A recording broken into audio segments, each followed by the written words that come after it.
kita mau ke Bang Abalin. Bang Abalin, bermasalah nggak sih dengan tidak diundangnya Presiden Jokowi di Rakernas PDI Perjuangan? Kebatinan dari Pak Jokowi seperti apa sih? Enggak, kalau Jokowi enggak lah. Eh, Biar nanti masyarakat yang menilai semua statement yang disampaikan oleh Mas Seno dan PDIP.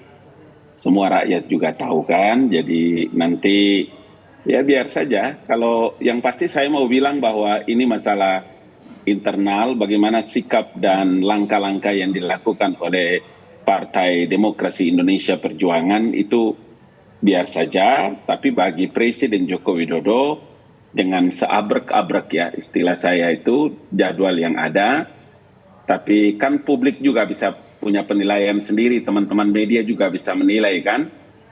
Acaranya nanti baru tanggal 24, kemarin sudah press conference, kemudian menyebutkan tentang Presiden Joko Widodo sibuk dan menyibukkan diri. Biarlah nanti publik yang menilai apakah pernyataan yang tulus, kemudian tidak, itu lain cerita. Tapi saya mau bilang bahwa sudah waktunya, saatnya sekarang, mari kita move on. Ya. Soekarno adalah seorang negarawan yang luar biasa sejatinya.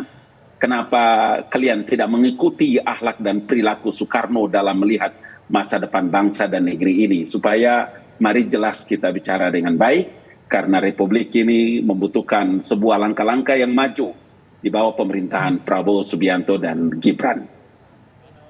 Baik, dari Bang Abalin coba kita langsung minta analisisnya dari Mas Adi Prayitno. Ini seperti apa Mas tanggapannya bahwa PDIP tidak mengundang Presiden Joko Widodo dengan alasan bahwa Presiden ini sibuk gitu. Artinya sudah berasumsi duluan nih. Nah, ini Anda melihat analisisnya seperti apa? Mas Adi, silakan. Ya, kalau saya melihat dari jauh, ini kan mempertebal bahwa sebenarnya hubungan antara Jokowi dan PDIP ini wassalam. Sudah tak ada lagi yang kemudian bisa menjadi lem berekat di mana Jokowi dan PDIP ini bisa bersatu kembali di kemudian hari.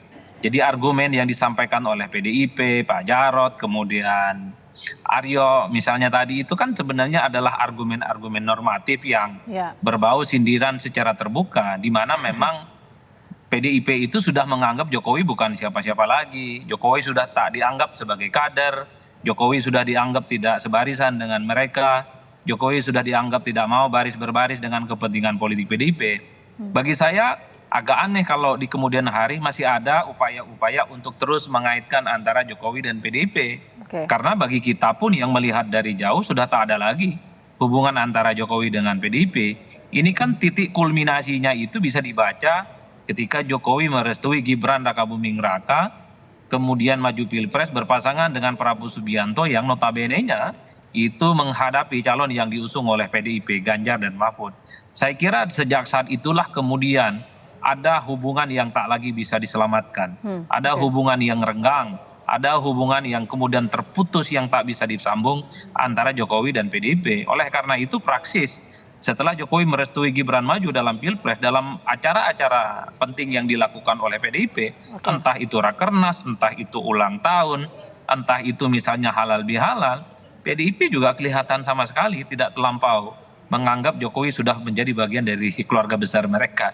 Jadi bagi saya tak ada cerita lagi ke depan bahwa Jokowi PDIP dan PDIP masih menganggap Jokowi.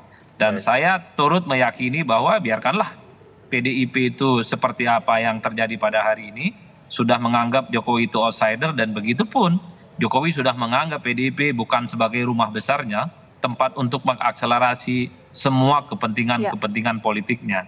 Karena bagi saya tidak lucu, karena hampir sepanjang pemilu presiden di 2024 ini, kawan-kawan PDIP kan menyerang Jokowi secara terbuka, agresif, membuka aurat politik, kelemahan-kelemahan politik, dan luka politik yang itu tentu menjadi luka yang sampai saat ini masih membekas. Oleh karena itu Vita, bagi saya yang paling penting adalah ke depan tak ada lagi hubungan antara Jokowi dan PDIP. Ini mempertegas hubungan PDI Perjuangan dan juga Jokowi ini berakhir